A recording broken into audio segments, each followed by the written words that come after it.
Hello, my second lecture is related to cmake script writing. So in this lecture you need to install the Visual Studio code so we may be able to create script.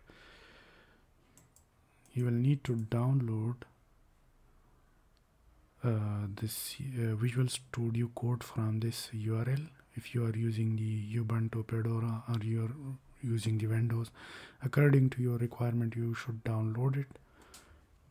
And when you download it, you will get an interface like this one.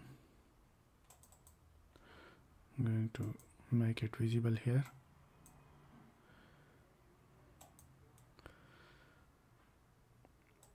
You can see it.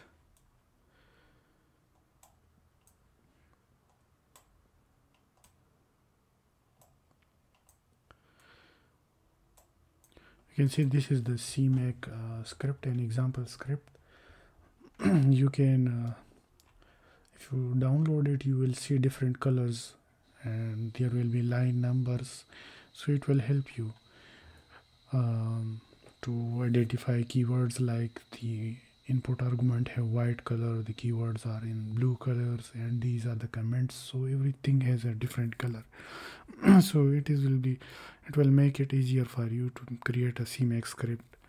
You can also create cmake script in Notepad, but I think this cmake Visual Studio code is quite feasible and reliable for you.